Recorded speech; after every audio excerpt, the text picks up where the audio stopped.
Good morning students. आज मैं आपको बीए भाग प्रथम का प्रथम प्रश्न पत्र जिसके अंतर्गत उत्तर व्यवहारवाद नामक टॉपिक के बारे में बताऊंगी। उत्तर व्यवहारवाद के बाद में आता है और डेविड डिस्टन ने उत्तर व्यवहारवाद को परिभाषित करते हुए कहा कि यह एक वास्तविक क्रांति है, न कि प्रतिक्रिया, विकास, न कि अनुरक्षण, आगे की दिशा में एक कदम है, न कि पीछे हटने की प्रवृत्ति। यह आंदोलन भी है और एक बौद्धिक प्रवृत्ति भी है। उसने आगे कहा कि उत्तर व्यवहारवादी क्रांति न तो राजनीतिक शोध को किसी स्वर्ण युग की ओर लौटने का प्रयास है और न ही इसका मंतव्य किसी पद्धतीय दृष्टिकोण विशेष का विनाश करना है। यह एक ऐसा सकारात्मक आंदोलन है जो प्रति सुधारों की अपेक्षा सुधारों पर जोर देता है। इससे स्पष्ट है कि उत्तर व्यवहारवाद एक ऐसा आंदोलन है जो व्यक्ति, समूह और बौद्धिक प्रवृत्ति दोनों का प्रतिनिधित्व करता है। इसका लक्ष्य परंपरावादी या व्यवहारवादी किसी भी दृष्टिकोण का खंडन करना नहीं है और यह तो केवल समकालीन राजनीतिक अनुसंधान के प्रति असंतोष की भावना व्यक्त करता है। यह किसी विशेष विचारधारा का प्रतिनिधि नहीं है। इसमें विभिन्न प्रकार की विचारधाराओं को मानने वाले युवा व वृद्ध दोनों प्रकार के राजनीतिक विद्वान शामिल है। यह भविष्योन्मुख है जो राजनीति विज्ञान की नई दिशा में ले जाने तथा उसको यथार्थवादी बनाने के लिए आतुर है।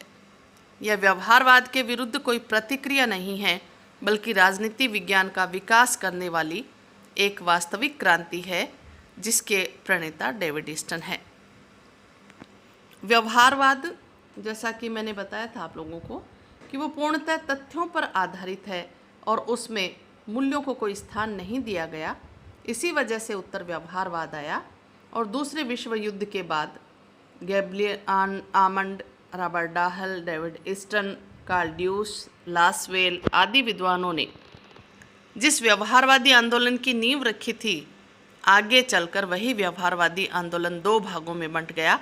इसमें एक तरफ तो सैद्धांतिक व्यवहारवादी थे जो शोध प्रविधियों की खोज की बजाय सिद्धांतों के ताने बाने बुनने में ही लीन रहे।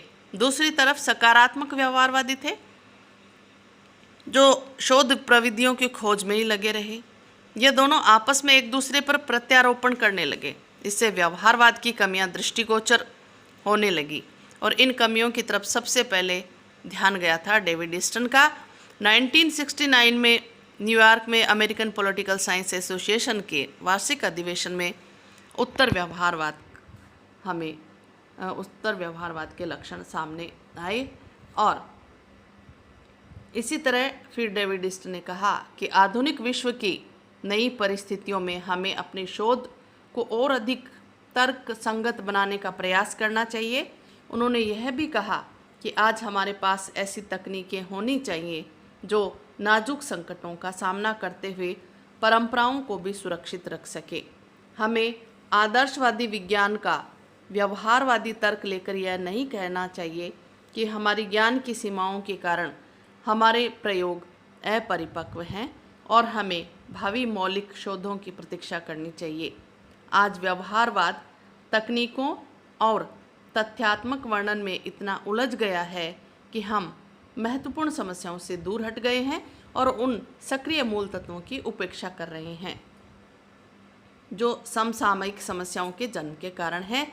आज स्वयं की मांग है कि हम अपने अध्ययन को प्रासंगिक बनाएं और उसे क्रियात्मकता प्रदान करें।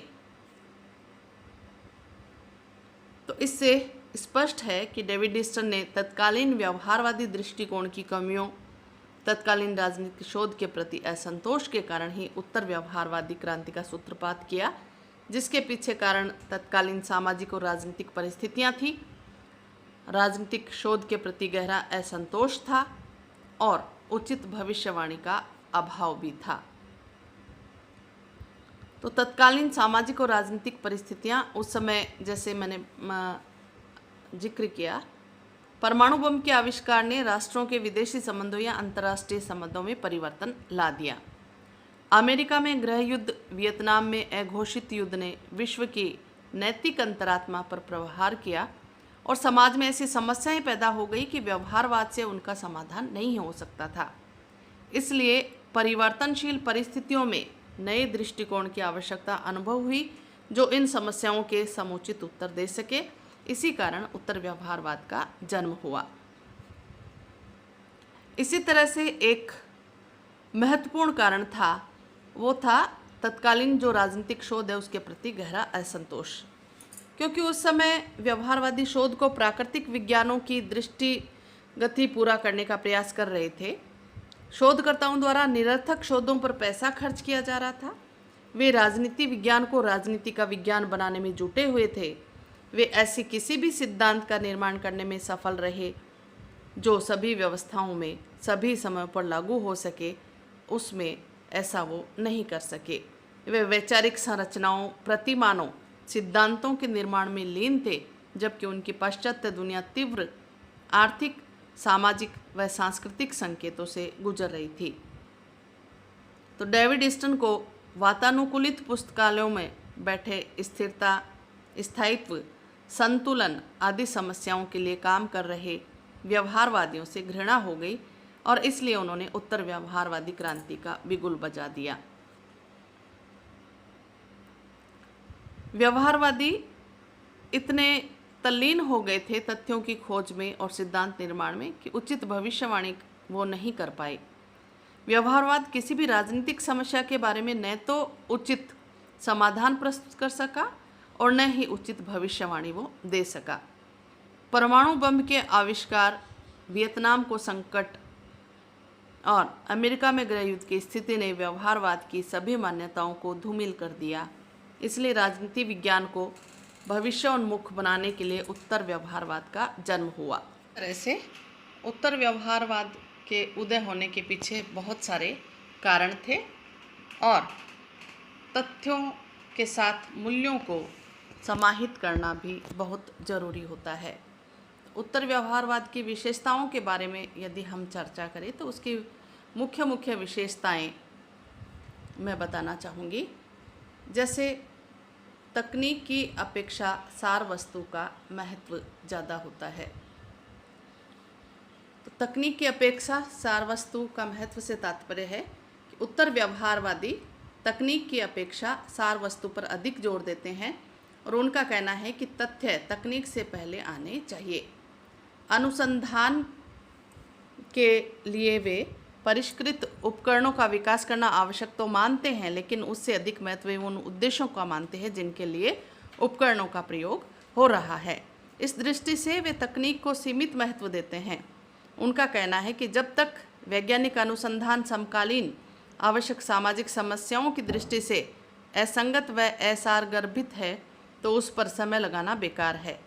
उत्तर व्यवहारवादियों का नारा ही रहा है, असंगत होने से अस्पष्ट होना अधिक अच्छा है।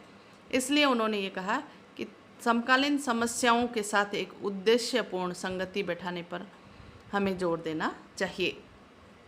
यानी महत्व उद्देश्य का है, लक्ष्य का है और इसके लिए यदि आवश्यक पड़े तो तकनीक को छोड़ा भी जा सकता है। अगली विशेषता है सामाजिक परिवर्तन पर जोर देना। तो उत्तर व्यवहारवादियों का कहना है कि समकालीन राजनीति विज्ञान को सामाजिक परीक्षण की बजाय सामाजिक परिवर्तन पर अपना ध्यान केंद्रित करना चाहिए। उन्होंने कहा कि व्यवहारवादी विद्वानों ने तथ्यों को सामाजिक संदर्भ में समझने की कोई चेष्टा नहीं की, इसलिए व्यवहारवादी राजनीति विज्ञान सामाजिक रूढ़िवादिता का शिकार हो गया। तो जितने भी परिवर्तित राजनीतिक व सामाजिक समस्याएं हैं उनके समाधान का रास्ता भी हमें निकालना चाहिए और उन उत्तर व्यवहारवाद का लक्ष्य क्या होना चाहिए का अध्ययन करना भी होता है। फिर उन्होंने बताया कि क्रूर राजनीतिक यथार्थताओं को स्वीकार करना। उत्तर व्यवहारवादी मानते हैं कि व्यवहारवाद ने राजनीति की क्रूर वास्तविकताएं जो थी उनसे अपना मुंह मोड़ लिया, इसलिए वे तथ्यों की गहराई तक पहुंचने में भी असफल रहे। बदलते परिवेश में जब अंधाधुन समृद्धि और तकनीक के विकास के दौर में पश्चिमी समाज में सामाजिक संघर्ष बढ़ रहे थे, उसे राजनीति विज्ञान द्वारा अपना पल्ला झाड़ना अच्छा नहीं था। उत्तर व्यवहारवादियों ने वास्तविक राजनीति के आवश्यकताओं के अनुरूप ही अपने अध्ययन विश्लेषण के संचालन पर जोर दिया और उन्होंने सैद्धांतिक खोजों की तुलना में यथार्थवादी राजनीतिक समस्याओं पर अपना ध्यान केंद्रित किया ताकि मानव जाति की आवश्यकताएं पूर्ण हो और संकटों का समाधान भी हो। फिर मूल्यों को महत्व देना भी उनका उद्देश्य रहा। उत्तर व्यवहारवादी मूल्यों को बहुत अधिक महत्व देते हैं और वैज्ञानिकता के नाम पर अध्ययन से मूल्यों को दूर रखने का विरोध करते हैं। उनका कहना है कि व्यवहारवादियों ने मूल्य निरपेक्ष दृष्टिकोण पर अधिक जोर देकर ज्ञान को गलत उद्देश्य के लिए प्रयोग किया और उनका मानना है कि मूल्यों की आधारशिला ही ज्ञान की इमारत खड़ी की जा सकती है। राजनीतिक मूल्यों का बहुत महत्व होता है, इसलिए वैज्ञानिकता के नाम पर राजनीतिक अध्ययन से मूल्यों को दूर नहीं किया जा सकता और इससे राजनीति विज्ञान में समस्त अध्ययन व खोजें उद्देश्यपूर्ण व तर्क संगत बनी रहती है। यदि मूल्यों को ज्ञान की प्रत्येक शक्ति न माना जाएगा तो ज्ञान का प्रयोग गलत उद्देश्यों के लिए किया जाएगा। फिर बुद्धिजीवियों का उत्तरदायित्व सुनिश्चित करना भी उत्तर व्यवहारवादियों का मुख्य लक्ष्य रहा। उनका कहना था कि बुद्धिजीवी वर्ग सामाजिक अभियंत्रण में महत्वपूर्ण भूमिका निभा सकता है।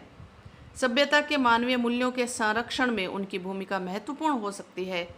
यदि बुद्धिजीवी वर्ग अपने इस उत्तरदायित्व से मुंह मोड़ता है तो वे केवल तकनीकविद और यंत्रवादी बनकर रह जाएंगे और समाज के साथ खिलवाड़ कर रहे होंगे। इसलिए उनको सामाजिक समस्याओं के प्रति जागरूक होना चाहिए और मूल्यों पर आधारित खोजों पर भी अपना ध्यान केंद्रित करना चाहिए। और बुद्धिजीवियों का ये प्रमुख दायित्व है कि वो इन सभी को अनदेखा ना करे और अपने उत्तरदायित्व को पूरा करे। क्रियानिष्ठता पर भी जोर देना उत्तर व्यवहारवादियों का मूल मंत्र था।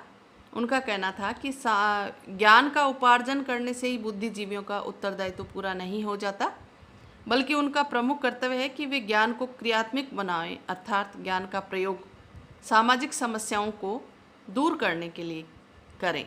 ईस्टर ने कहा, जानने का अर्थ है कार्य करने का उत्तरदायित्व अपने हाथों में लेना और कार्यरत होने का अर्थ है समाज के पुनर्निर्माण में अपने को लगा देना। तो उत्तर व्यवहारवादियों ने चिंतन उन्मुख ज्ञान की अपेक्षा क्रियात्मक ज्ञान पर जोर दिया कि सामाजिक समस्याओं का अध्ययन करते हुए उनके समाधान पर भी जोर दिया जाना चाहिए, उनका समाधान करना चाहिए। फिर व्यवसायों के राजनीतिकरण की बात भी उत्तर व्यवहारवादी करते हैं। उन्होंने कहा कि सबके व्यवसायों का राजनीतिक करने पर जोर दिया जाना चाहिए और सभी वर्गों के बुद्धिजीवियों को राजनीतिक दृष्टि से राजनीति के प्रति वचनबद्ध होना चाहिए, रचनात्मक कार्यों में अपना योगदान देना चाहिए।